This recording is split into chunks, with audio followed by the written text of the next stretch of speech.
relatif, dan absolute reference. Sel di Google Spreadsheet memiliki referensi unik, yaitu lokasinya. Referensi digunakan dalam rumus untuk melakukan penghitungan. Google Sheet memiliki dua tipe referensi. Yang pertama adalah relative reference, dan yang kedua adalah absolute reference. Relative reference bersifat relatif tanpa menggunakan tanda dolar. Sedangkan untuk absolute reference bersifat absolut atau tetap ditulis dengan menggunakan tanda dolar. Apa dan bagaimana relatif dan absolute reference saya akan jelaskan pada penerapan Google Sheet. Ini adalah tampilan Google Sheet dan di sini saya sudah memiliki dua angka, yaitu angka 1 terdiri dari 1, 2, 3, 4, 5. Kemudian angka 2 terdiri dari 6, 7, 8, 9, 10. Saya akan lakukan perkalian di sini. Angka 1 yang dimulai dengan sel A3 dikalikan dengan angka 2 dimulai dari sel B3. Ketika saya enter, dia akan memberikan saran untuk autofill ya. Jadi otomatis mengisi kolom berikutnya. Saya centang. Oke. Di sini adalah 14 hasil dari 2 kali 7. 24 hasil dari 3 kali 8. Sudah betul ya. Nah, ketika ini saya drag, hasilnya juga akan sama. Jadi caranya ada dua. Kita lakukan penghitungan di sel yang kita inginkan, kemudian kita enter, nanti ada autofill, kita centang, atau kita klik saja drag seperti ini, kita drag ke bawah. Nah, jika ini saya lakukan drag seperti ini, kemudian saya drag dia ke arah kanan, ya, kita lihat hasilnya seperti ini. Untuk mengetahui isi dari formula ini, kita bisa klik pada menu view, kemudian show, dan di sini formula. Nah, ini adalah formula yang dilakukan otomatisasi oleh Google Sheet. Maknanya adalah relative reference. Jadi reference itu referensi sel yang ada di sini. Ini kan sel G7. Ini referensinya, ya, mengacu pada sel yang dituju.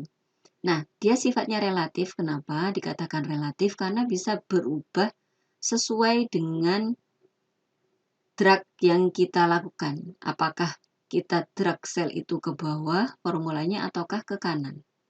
Kita lihat perbedaannya ya. Di sini awalnya saya hanya mengetik A3 kali B3. Ternyata ketika saya drag ke bawah, ya, berubah. Yang berubah apanya? Yang berubah adalah barisnya. Yang awalnya baris 3 jadi baris 4, kemudian baris 5, baris 6, baris 7. Jadi mengikuti baris yang kemudian di drag. Sedangkan A-nya ini tetap, ya, kolomnya ini tetap kolom A dan tetap kolom B. Berbeda ketika saya drag ke kanan. Ya, kita perhatikan di sini. Di sini barisnya tetap ya. Baris 3 semuanya. Ya. Tapi yang berubah adalah kolomnya. Yang awalnya kolom A dan kolom B, kemudian berubah jadi kolom B dan kolom C. Begitu pula dengan ini, berubah jadi kolom C dan D. Ini berubah dari kolom D ke kolom E. Sehingga bisa kita simpulkan makna dari relative reference adalah ketika kita tidak menggunakan tanda dolar, nanti akan kita tambahkan dolar di sini, tanda dolar ya. Bagaimana perubahannya? Kita akan praktekkan di yang kedua ini. Ya, jadi kesimpulannya, jika kita membuat sebuah formula tanpa menggunakan tanda dolar, maka dia akan berubah secara relatif sesuai dengan berapa banyak kita drag ke kanan ataukah ke bawah. Jadi kalau ke bawah berarti yang berubah adalah barisnya. Kalau kemudian kita drag ke kanan, yang berubah di sini adalah kolomnya. Nah, saya akan coba untuk membuat formula baru di sini. A12 saya akan kalikan dengan B12. Saya enter. Nah, di sini saya tidak mau menggunakan autofill, saya reject ya, suggestionnya, sarannya. Nah, tapi di sini saya akan lakukan modifikasi. Ya. Modifikasinya apa? Saya akan buat tambahan ya, tanda dolar di depan A. Ya, di depan A. Tanda dolar seperti ini dan juga di depan B. Saya berikan tanda dolar. Baru saya enter, kemudian di sini saya drag. Oke.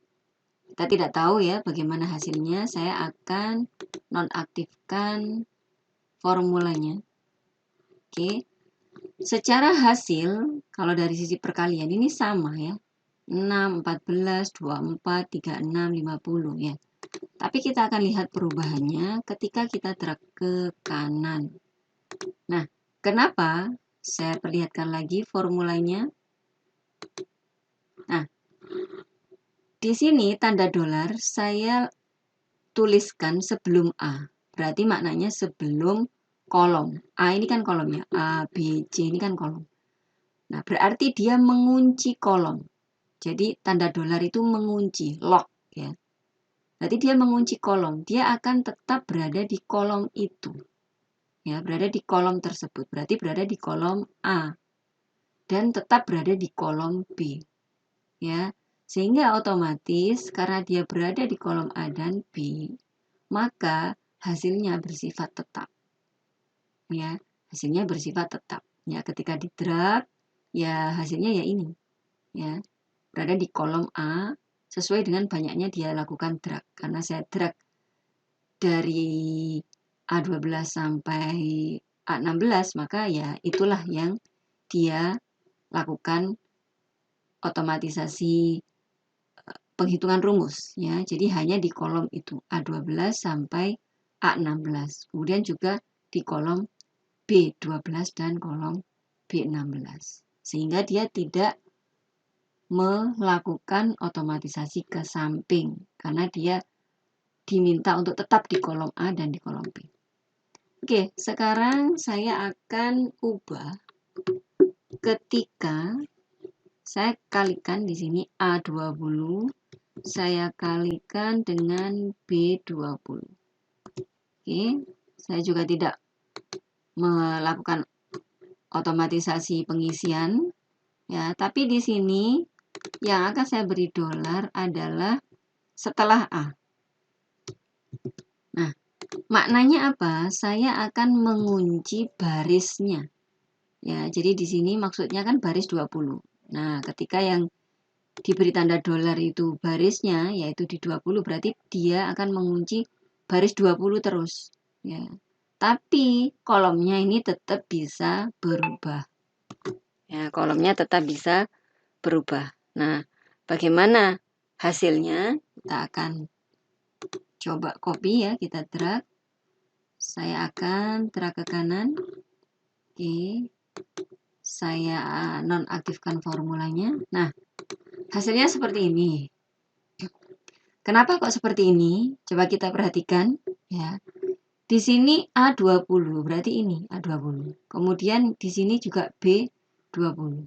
Nah, ketika saya enter ke bawah ya, dia juga bersifat tetap.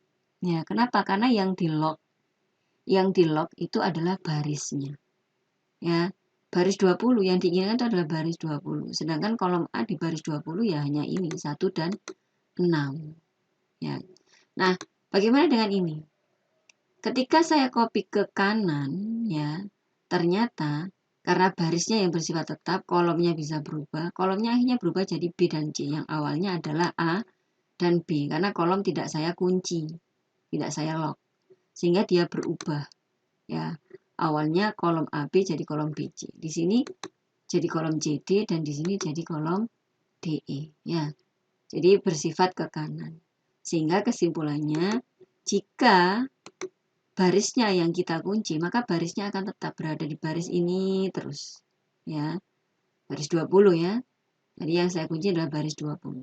Sedangkan kalau yang sebelumnya ini kolomnya yang kita kunci, maka selalu berada di kolom ini, kolom A dan kolom B, tidak pernah berubah.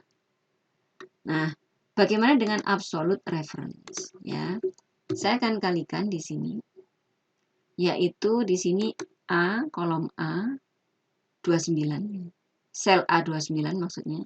Saya akan kalikan dengan B 29 juga. Tapi di sini karena yang A-nya satu saja ya, di A29 lainnya tidak ada angka, saya akan kunci dua-duanya. Ya, jadi baik di kolomnya maupun di barisnya. Jadi ya hanya di A29 ini aja. Ya, tidak kemana-mana, dia tidak akan bergeser. Tapi yang B29 ini tidak saya kunci. Sehingga kalau nanti di drag ke bawah, dia B-nya ini akan mengikuti barisnya. B30, B31, 32 sampai 34. Oke, saya enter. Ya.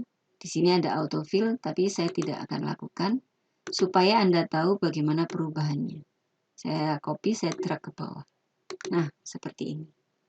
Kita akan lihat formulanya. Ya. Di sini A29 bersifat tetap, berarti angka 10 ini saja. Nah, kemudian B29, B30, B31 ini bersifat yang berubah. Oke. Nah, ini bisa kita lakukan misalnya untuk harga penjualan seperti ini ya.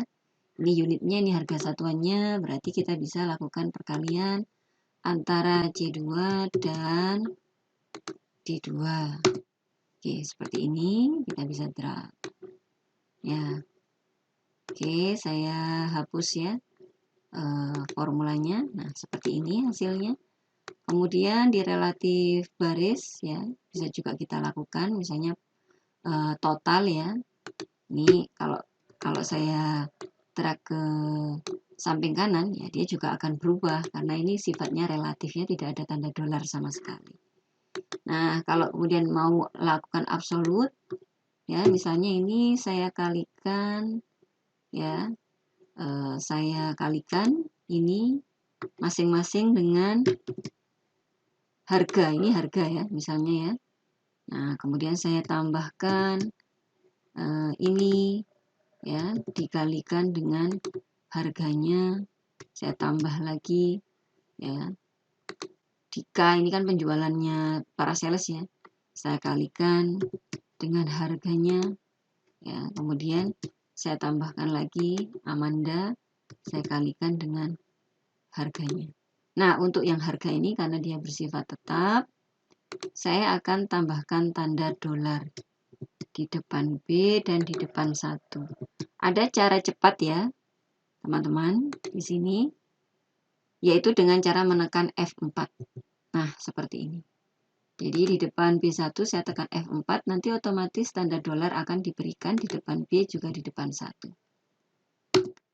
Saya enter seperti ini. Nah, ini adalah hasil dari absolute reference. Silakan dipraktekkan untuk data yang lain. Bertemu lagi di tutorial selanjutnya.